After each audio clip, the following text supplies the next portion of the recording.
નમસ્કાર મિત્રો, તમારું સ્વાગત છે મારી ચેનલ બોલતી પુસ્તકમાં.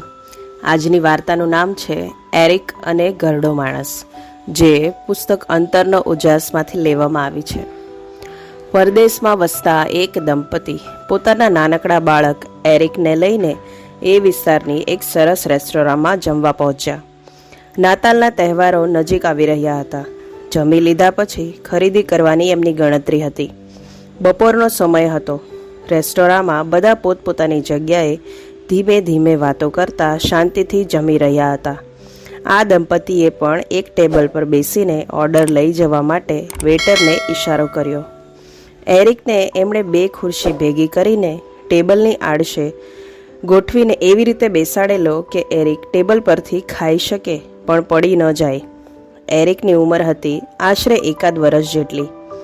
વેઇટર આવીને હજુ તો ઓર્ડર લખતો હતો ત્યાં જ બધાનું ધ્યાન ખેંચાય એ રીતે એરિક જોરથી હસ્યો.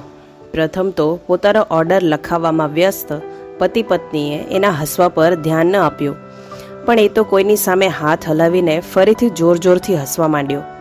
પતિ પત્ની બંનેએ એ હસતો હતો એ દિશામાં જોયું તો રેસ્ટોરન્ટના બીજા છેડે બેઠેલા એક ગંદા અને ઘરડા માણસ તરફ જોઈને એ હસી રહ્યો હતો. એ માણસના કપડાં મેલા દાટ હતા. દાઢી ઘણા દિવસથી વધેલી હતી અને માથાના વાળ તો ક્યારે ઓળ્યા હશે એ તો ભગવાન જ જાણતો હશે. એ ઘરડો માણસ એરિકની સામે જોઈને હાઉકલી એ પકડાઈ ગયો એમ કહીને બૂબો પાડતો હતો, અને એ સાંભળીને એરિક આખી રેસ્ટોરન્ટને ભરી દેતું હાસ્ય વેરતો હતો. એના ખડખડાટ હાસ્યને એ રેસ્ટોરન્ટના શિષ્ટાચાર સાથે કોઈ જ લેવા દેવા નહોતી. એ બાળકના મુક્ત મનનું એ હાસ્ય જ થોડીક વારમાં જાણે કે સૌના ધ્યાનનું કેન્દ્ર બની ગયું. એની સામે જોકે કોઈએ કાંઈ વાંધો નહોતો ઉઠાવ્યો, પણ એ પતિ પત્નીને આના કારણે ખૂબ જ સંકોચ થઈ રહ્યો હતો. એમને મનમાં થતું હતું કે એરિક અને પેલા ઘરડા માણસની હાઉકલી અને હા હીથી ત્યાં બેઠેલા અન્ય લોકોને કદાચ ખલેલ પહોંચતી હશે, પણ શું થાય? એરિક અથવા પેલો ઘરડો માણસ બેમાંથી એક જણ રેસ્ટોરાં છોડીને જાય એની સિવાય બીજો કોઈ પણ ઉપાય નહોતો. એરિકની તો ઉંમર પણ એટલી નાની હતી કે બીજાને ખલેલ પહોંચે છે એ વાત એ સમજી ન શકે, અને એટલા નાના બાળકને ધમકાવવાનો પણ શો ફાયદો? અને પેલો ઘરડો માણસ તો સાવ અજાણ્યો હતો. એને પણ કાંઈ ન કહી શકાય. એટલે મૂંઝાઈને એ બંને જણ ચૂપચાપ ઝડપથી જમવાનું શરૂ કરી દીધું. એ દરમિયાન પેલા ઘરડા માણસ અને એરિકની જોડીએ બરાબર ધમાચકડી મચાવી દીધી હતી. એ વૃદ્ધ માણસ બૂમ પાડે અને એરિક એનો પડઘો પાડે.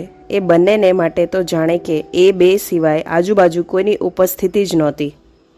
પતિ પત્નીએ જેમ બને તેમ જલ્દી ખાવાનું પૂરું કર્યું. એરિકને તેડીને એ બહેન ઊભી થઈ ગઈ અને પોતાનો પતિ અગત્યનો એક ફોન કરવા કાઉન્ટર તરફ ગયો.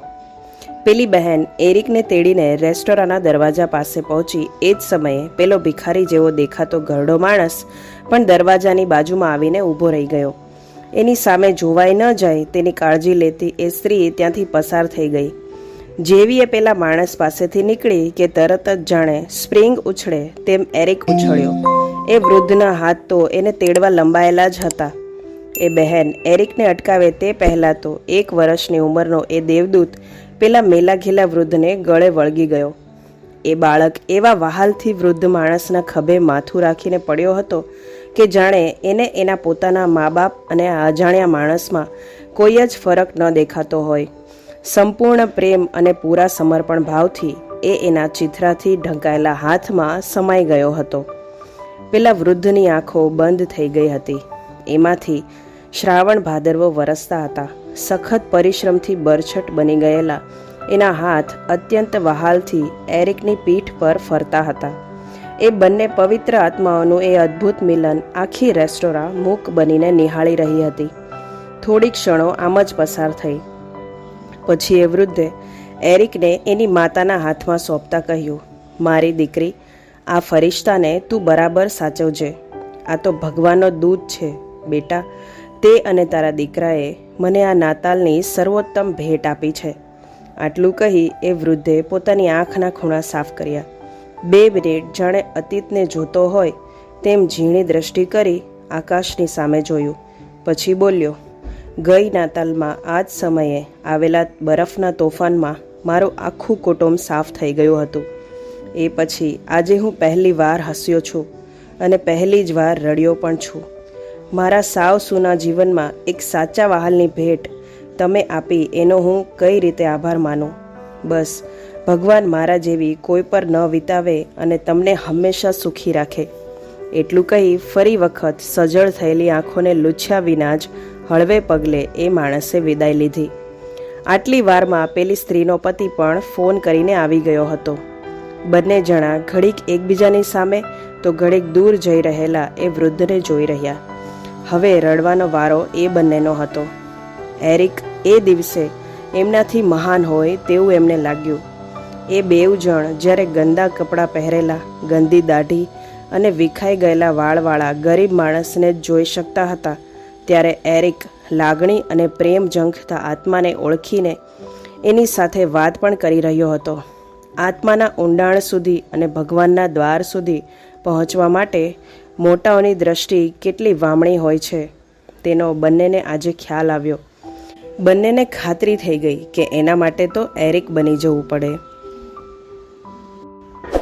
મળે બીજી મસ્ત મજાની વાર્તા સાથે. ત્યાર સુધી બાય.